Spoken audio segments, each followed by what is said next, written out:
Olá, Deus abençoe a sua vida. Estamos aqui para o nosso segundo encontro do Estudo Bíblico Maranata.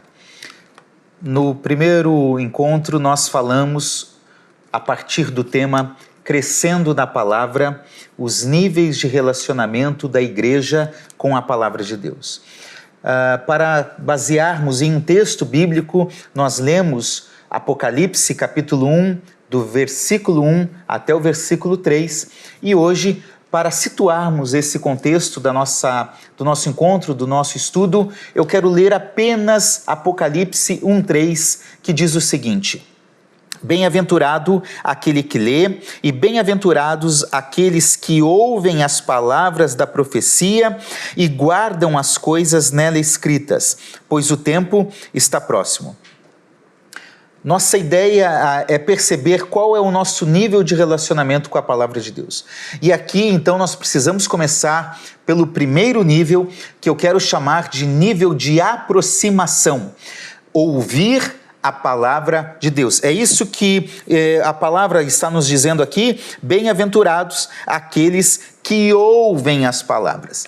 Olha, houve uma época em que a igreja e o povo de Deus, o povo de Israel, foi marcado pela oralidade. Hoje é mais fácil, nós temos aqui uma Bíblia impressa que podemos ter acesso a ela, podemos ler facilmente. Talvez, se você preferir, também você pode ter o acesso ao texto bíblico no celular, porque ele não é uma Bíblia, ele só dá o acesso a você. Mas temos fácil esse acesso. A verdade é que por muito tempo o acesso às escrituras foi limitado. É bom lembrar que a facilidade de adquirir uma Bíblia completa se deu a partir do século XIX, com o surgimento das sociedades bíblicas que tinham a missão de levar a Bíblia a todo mundo a um preço que pudessem pagar, numa linguagem que pudessem entender. E assim a Bíblia se espalhou, e o Brasil hoje é um grande país na distribuição das Escrituras Sagradas. Porém, no tempo de Jesus, no tempo do Antigo Testamento, o acesso às Escrituras era muito limitado. Então, nesse tempo predominou a oralidade. E este é o primeiro nível que está sendo apresentado nesse texto, é ouvir a palavra de Deus. Então, vamos pensar aqui que antes da palavra ser escrita e até mesmo traduzida, ela foi narrada, ela foi contada, ela foi falada por alguém. E se ela foi contada, narrada, falada, alguém ouviu o que se falava. Podemos olhar isso logo no início da Bíblia. Em Gênesis capítulo 1:3, e disse Deus, é Deus falando, é oralidade. Podemos olhar isso no tempo dos patriarcas, por exemplo, Abraão, Isaac, Jacó. Por exemplo, Gênesis 2:1, o Senhor disse a Abraão. Ele falou e Abraão ouviu. Os profetas, é muito comum encontrarmos na literatura profética a seguinte expressão: assim diz o Senhor. Jeremias 29:8, Isaías 48:17. E Jesus depois vai nos fazer entender bem isso, quando em Mateus 5:43, Jesus diz: vocês ouviram o que foi dito. Ou seja, era comum que o povo de Deus naquela época recebesse a lei, a instrução, a palavra de Deus por meio de alguém narrando ou contando. E ouvir a palavra de Deus não era um simples princípio, mas era algo fundamental, era um princípio de vida.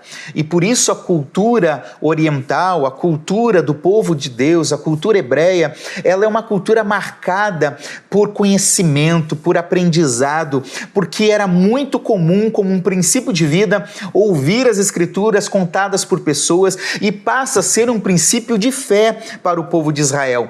Nós podemos perceber isso bem claramente no livro de Deuteronômio, capítulo 6, versículo 7, quando a palavra de Deus nos diz o seguinte: é uma instrução de Moisés falando ao povo de Israel: você as inculcará a seus filhos, e delas falará quando estiver sentado em casa, andando pelo caminho, ao deitar-se e ao levantar-se. A lei deveria ser inculcada. O que é inculcar? O que é inculcará que está no texto bíblico? No hebraico, inculcar é shanan, que é afiar, é aguçar, é ensinar. E é isso que o escritor está nos dizendo aqui. Trazendo mais para o nosso contexto da língua portuguesa, inculcar quer dizer memorizar, quer dizer repetir. O que a Bíblia está ensinando é que eu tenho que ensinar, repetir, guardar, ensinar e colocar na cabeça a palavra de Deus. Esse é um princípio fundamental que a Bíblia nos diz lá no início. Asaf, depois no Salmo 78, verso 3 e 4, ele vai dizer o seguinte: o que ouvimos e aprendemos, o que os nossos pais nos contaram e por isso eles ouviram, não encobriremos a seus filhos.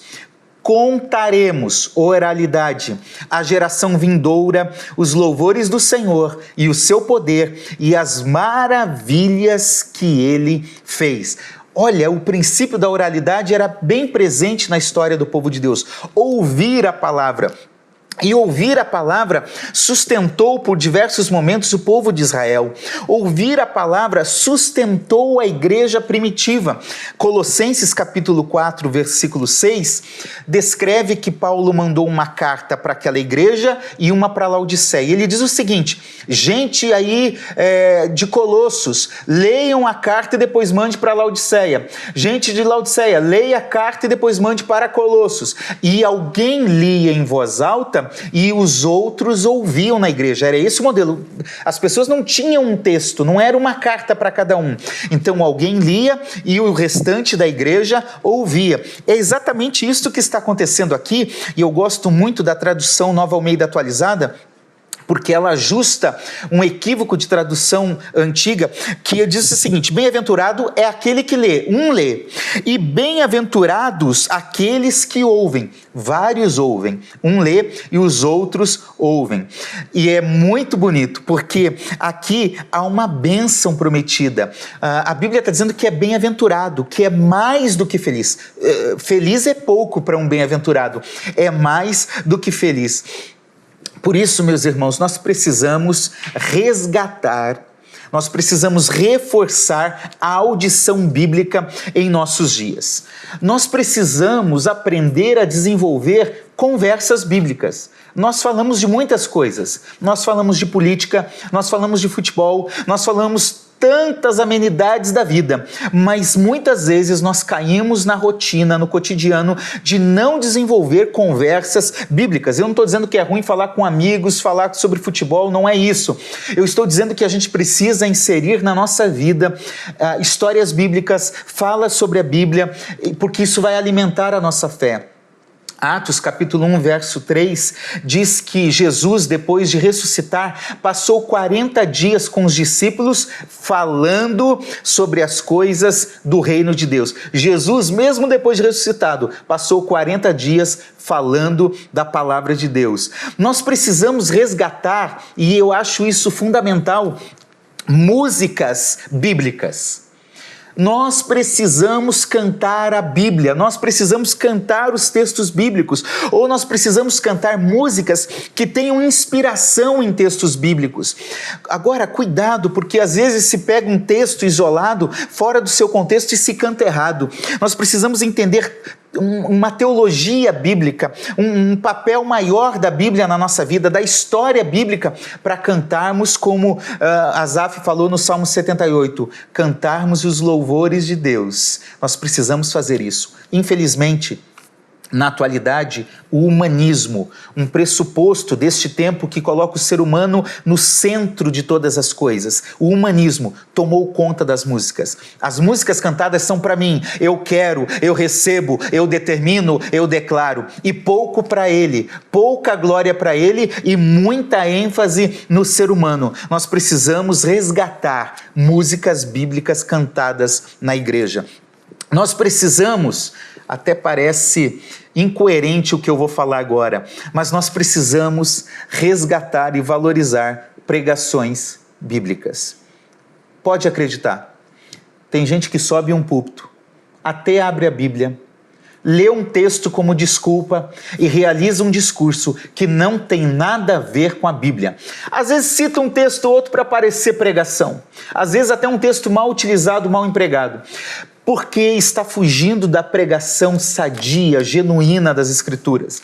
Os púlpitos das igrejas evangélicas de hoje estão tomados por palestras motivacionais, tomado por coaching, por como ensinar o ser humano a se empoderar, e eu acho que isso pode até ter um benefício aí no mercado secular, na vida secular, mas a mensagem que deve ser pregada no nosso púlpito é a palavra de Deus e nada mais. Nós precisamos resgatar o lugar das pregações bíblicas.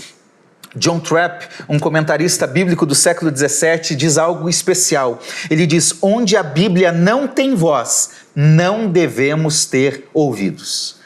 Onde a Bíblia não é a base, eu não devo ficar jogando conversa fora, ainda mais nesse tempo em que as pessoas perderam o temor, perderam uma vida moral equilibrada. Nós precisamos resgatar a palavra de Deus. E essa advertência é muito séria para aquele tempo, mas também para a gente, porque tem gente que escuta, mas não ouve. Tem gente que está dentro da igreja ouvindo a leitura bíblica, mas não está ouvindo de verdade.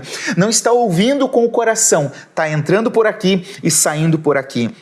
Jesus nos ensina a importância disso quando ele diz em João 10 que as suas ovelhas conhecem a sua voz, as suas ovelhas ouvem a voz do bom pastor. Lá no Antigo Testamento, em Deuteronômio capítulo 6, o texto começa dizendo: ouve, ó Israel, Shema Israel, ouve, ó Israel, ouve o que Deus tem para falar. Nós precisamos estar prontos para ouvir e para se atentar ao que Deus está falando.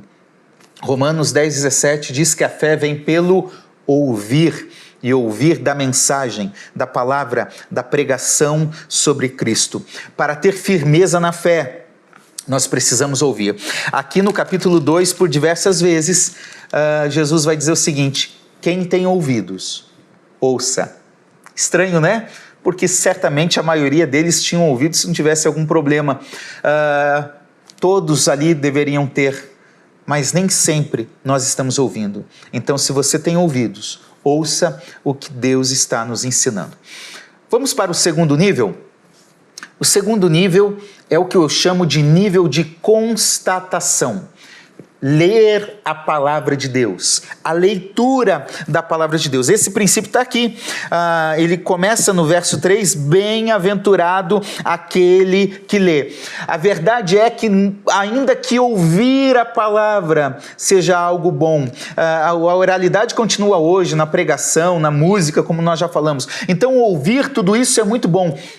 Mas o que eu aprendo com a Bíblia é que nós não podemos nos limitar ao que ouvimos. Nós precisamos crescer. Eu posso até começar ouvindo, e até posso ouvir um dia ou outro, mas eu tenho que avançar, eu tenho que crescer, dar um passo a mais para crescer no conhecimento da palavra de Deus. Quem só ouve vive numa dependência maléfica. Pode ouvir ensinos errados, pode ouvir heresia, e isso é prejudicial à fé. E como que nós compreendemos isso? Eu falei da oralidade, e esse é um tempo importante, mas a oralidade não foi suficiente para nós termos acesso à palavra de Deus. Nós vamos perceber no decorrer da história bíblica, da narrativa da história bíblica, que foi necessário chegar a um tempo de registro, de escrita, que as pessoas deveriam escrever essa palavra que Deus falava, ditava e revelava a alguém, para que outras pessoas pudessem ter acesso e ler a palavra. O que se ouvia era tão importante que então era melhor registrar o que fora dito, para que assim, quando nós quiséssemos ler, nós teríamos acesso. E é isso que nós estamos desfrutando nos dias de hoje. Vamos ver alguns textos bíblicos. Deus ordenou que a lei, por exemplo, fosse escrita para fixar a verdade, para firmar a aliança com o povo de Israel.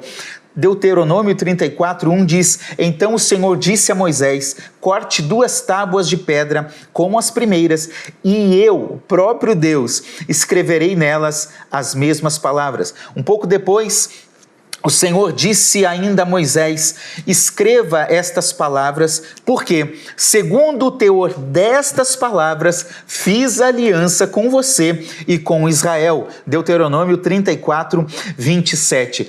Veja, a aliança, o pacto de Deus com o seu povo estava na palavra. O pacto de Deus com a igreja hoje passa por Cristo e pela palavra, e Cristo é a palavra. Então nós precisamos ler as Escrituras. Tem gente que quer viver uma vida simplesmente ignorando a Bíblia, a aproximação das Escrituras. É impossível. Quando eu leio, eu cresço, eu me relaciono com Jesus, eu conheço melhor a Deus, então eu tenho que ler. A Escritura deveria ser lida não só naquele contexto da saída do Egito, da instituição do povo, mas posteriormente, por exemplo, o profeta Jeremias vai nos dizer, no capítulo 36, versículo 2 e 6, ele está recebendo uma mensagem de Deus. Pegue um rolo e escreva nele todas as palavras que falei. Deus fala isso a Jeremias. Deus falou, oralidade. E agora ele diz, pega o rolo e escreve. Agora, um pouquinho mais para frente, diz, então Jeremias deu a seguinte ordem a Baruque, um escriba, alguém que escrevia: leia em voz alta as palavras do Senhor diante do povo na casa do Senhor, e leia também diante de todos de Judá. Ou seja, Deus falou, alguém escreveu e agora se fazia necessária a leitura.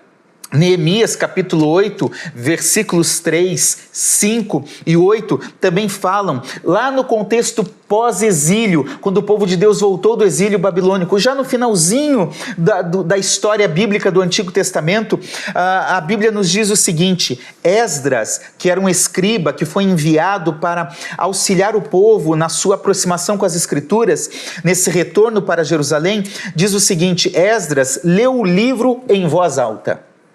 Olha a leitura em voz alta. Diante da praça, desde o amanhecer até o meio-dia. Tem gente que lê a Bíblia 20 minutos e já está morrendo de sono e não consegue ler. Tem gente que diz que não consegue ler a Bíblia. Olha a valorização que nós tínhamos neste contexto. Desde o amanhecer até o meio-dia, na presença dos homens, das mulheres e de todos que podiam entender. Esdras abriu o livro à vista de todo o povo. Ali era o rolo, né, naquela época, mas abriu à vista de todo o povo. Quando abriu o livro, todo o povo se pôs em pé. Olha a reverência, a seriedade da leitura da Bíblia. Às vezes nós banalizamos a nossa leitura da Bíblia. É claro que a gente pode ler a Bíblia em qualquer lugar, mas existem momentos que devem ser cuidados na nossa leitura. Todo o povo se pôs em pé e eles iam lendo o livro da lei de Deus, claramente dando explicações de maneira que o povo entendesse o que se lia. Veja, na história do povo de Deus, lá no começo, a palavra de Deus era lida. No finalzinho da cronologia bíblica do Antigo Testamento, a palavra de Deus deveria continuar sendo lida. Jesus, quando começa seu ministério, Lucas 4 diz que ele entrou nas escrituras, na sinagoga, e lá ele leu as Escrituras. Veja, mais uma vez eu estou aprendendo sobre a importância de ler as Escrituras. É essa palavra lida que sustentou e edificou a igreja primitiva. Como já falamos, Colossenses 4,16 diz que a Escritura era lida em voz alta para a igreja.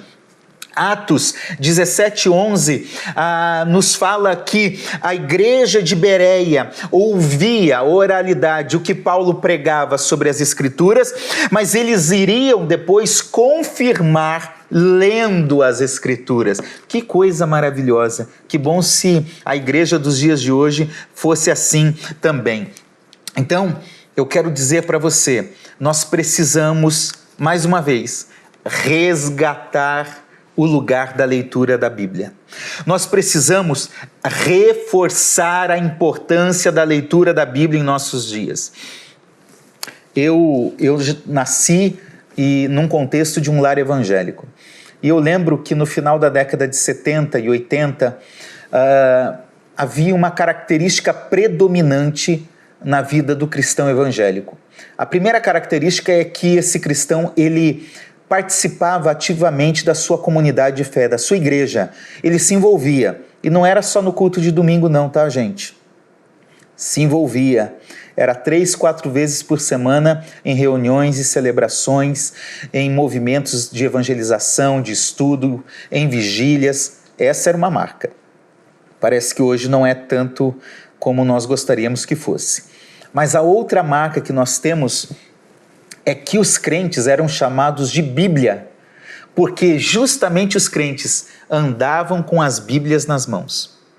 Amavam as suas Bíblias. Ter uma Bíblia própria era um sonho de todo novo convertido.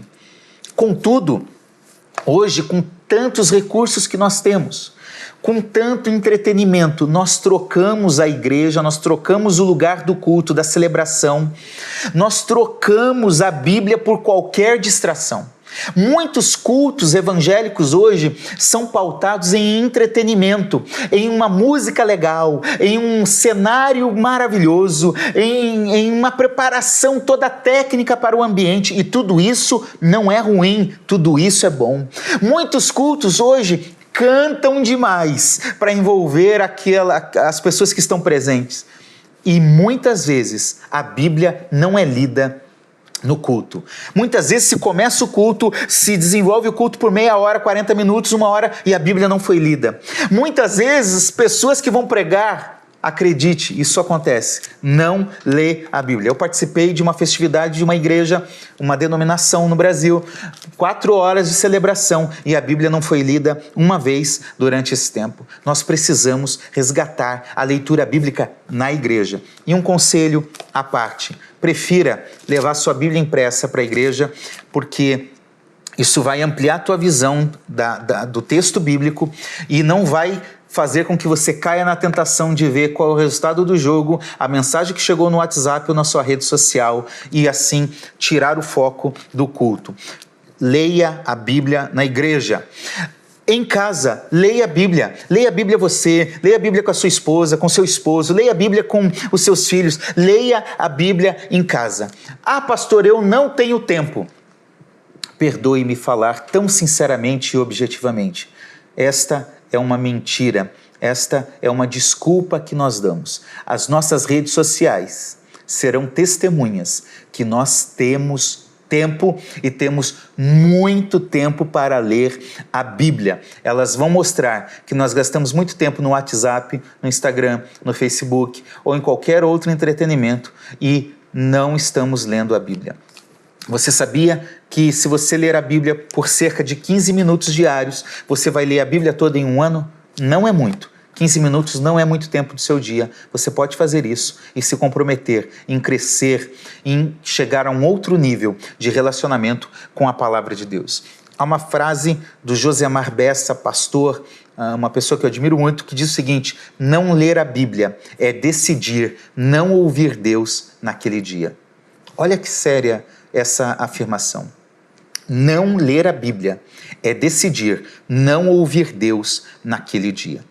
Nós precisamos, como igreja evangélica, protestante, honrar o trabalho, a luta e a morte dos nossos irmãos pré-reformadores e da luta dos reformadores que insistiram para resgatar o lugar da Bíblia na igreja. A Bíblia não tinha um fácil acesso para as pessoas e muitas vezes era ignorada em detrimento de outras escolhas para a celebração que se tinha. E os reformadores olharam para a Bíblia, encontraram na Bíblia a resposta para muitos dilemas doutrinários, espirituais e resgataram. Muitos morreram, os pré-reformadores morreram por causa disso. John Knox, por exemplo, morreu porque insistiu do lugar da Bíblia na igreja. Nós precisamos valorizar o legado que a Reforma Protestante nos deu como cristãos protestantes nos dias de hoje. A advertência é muito séria em relação a isso. Jesus, para vencer o diabo, ele não venceu falando, está amarrado. sai daqui. Ele não venceu de qualquer outra forma, não. Ele venceu dizendo o seguinte: está escrito. Lembrando que o diabo também usou as escrituras, mas a resposta de Jesus foi: está escrito. Leia. Quer vencer as grandes artimanhas do diabo contra você? Leia as Escrituras.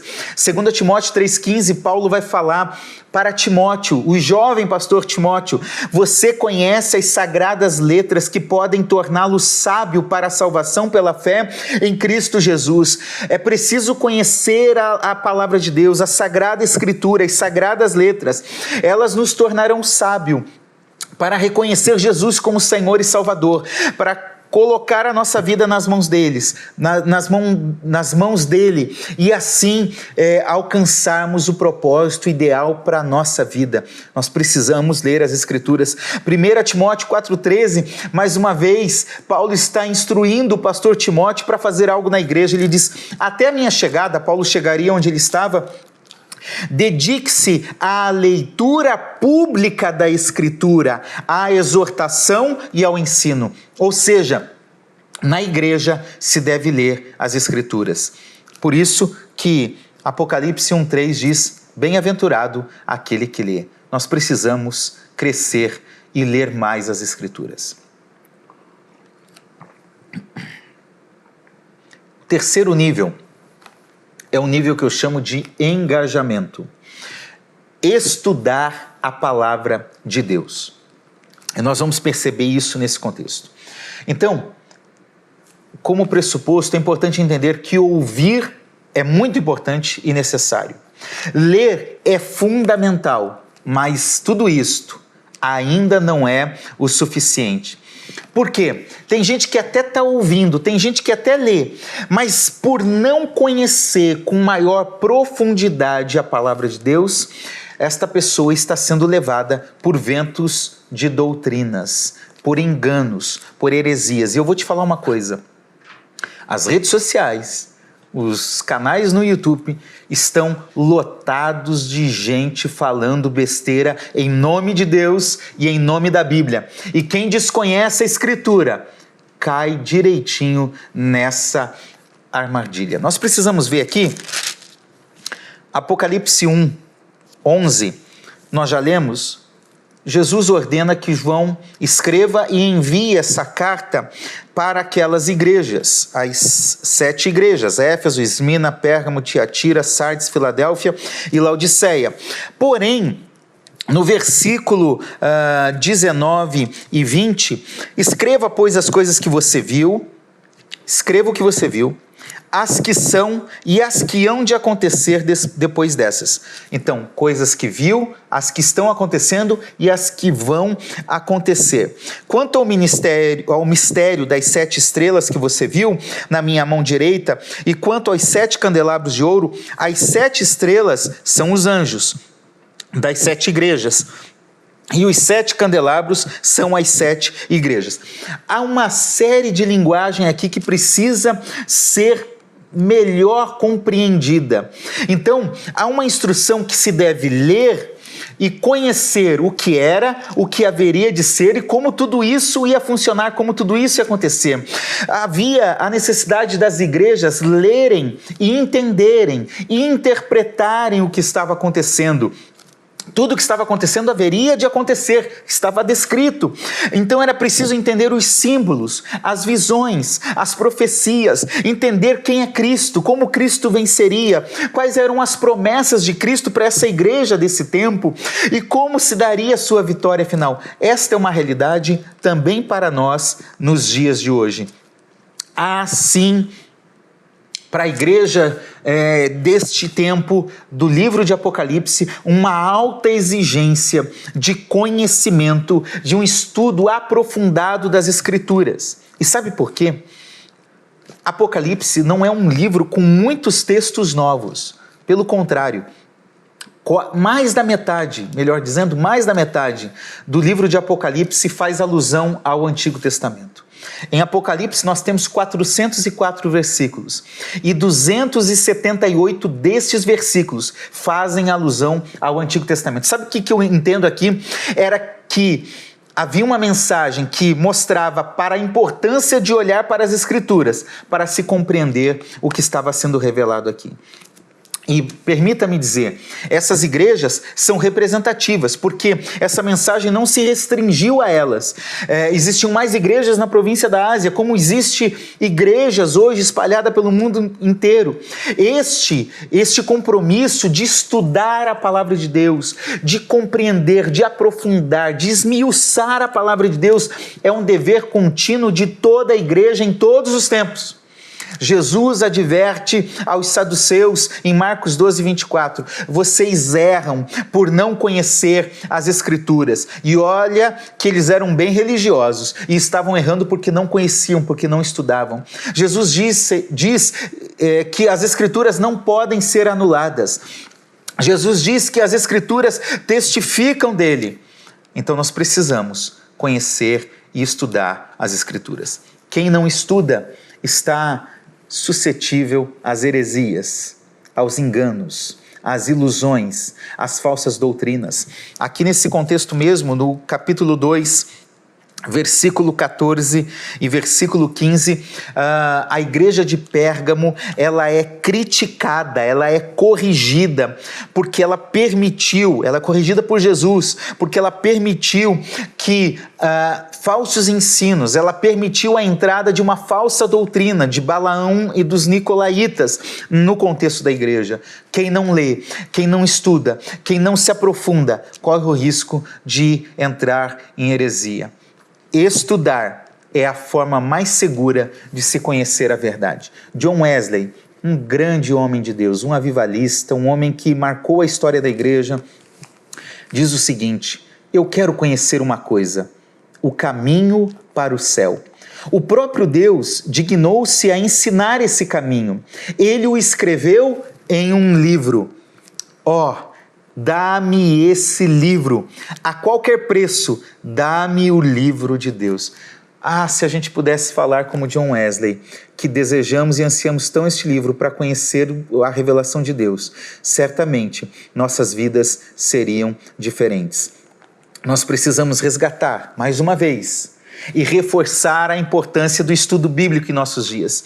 Louvo a Deus pela Igreja Missionária Evangélica Maranata, que mesmo em meio à pandemia criou uma série de programas para ensinar a Bíblia, mesmo não tendo celebração presencial. Todos os dias nós estávamos falando da palavra de Deus. Louvo a Deus por esse momento que nós temos, porque não podemos nos reunir como escola bíblica dominical, mas estamos separando um tempo para continuar ensinando, para continuar estudando. E esse é esse papel aqui, Estudo Bíblico Maranata. Existem muitas igrejas que abandonaram o estudo bíblico dominical, que não se preocupam nem mesmo com o estudo semanal e estão trocando tudo isso por métodos, estratégias, ideias inovadoras que muitas vezes não têm base nenhuma na Bíblia, não têm ensino nenhum das Escrituras. E com isso, as estratégias são apenas para fazer uma atração em massa. Não se importam com o estudo sério e diligente da palavra de Deus. Tem gente que trocou o ensino na pregação e no estudo bíblico por entretenimento. E sabe por quê? Porque estudar a Bíblia dá trabalho, não é algo fácil. A advertência é mais uma vez séria. Conhecer a palavra é conhecer a Cristo. João capítulo 1, versículo 1 nos diz que no princípio era o verbo era com Deus e o verbo estava com Deus. Esse verbo é a palavra e Deus é Cristo encarnado. Cristo é a palavra encarnada. Quando eu conheço a palavra, eu conheço Cristo. Tem gente que anda dizendo por aí hoje, não, basta Jesus, não precisa estudar tanto as Escrituras, o Antigo Testamento deve ser aniquilado. Engano, mentira de Satanás. Nós precisamos conhecer a Bíblia para conhecer a Cristo. Oséias capítulo 4, versículo 6, Deus lembra o seguinte: o meu povo está sendo destruído, pois lhe falta o conhecimento. Pelo fato de vocês, sacerdotes, rejeitarem o conhecimento, também eu os rejeitarei, para que não sejam mais sacerdotes diante de mim. Visto que se esqueceram da lei do seu Deus, também eu me esquecerei dos seus filhos. Pedro, lá na sua primeira carta, capítulo 3, versículo 15, vai dizer que nós devemos estar sempre preparados para responder a todo aquele que pedir razão da esperança, dessa fé, da presença de Cristo que nós temos. Nós precisamos falar como Jó: eu sei, eu conheço em quem tenho crido. Nós precisamos estudar mais a palavra de Deus. Que Deus abençoe a sua vida. Esse foi o nosso segundo encontro do Estudo Bíblico Maranata. Há ainda mais um encontro e eu espero que continue sendo bênção na sua vida. O primeiro nível foi ouvir, o segundo nível foi ler e o terceiro nível foi estudar. Vamos passar e vamos crescer um pouquinho mais, porque há muito mais de Deus para mim e para você. Deus te abençoe.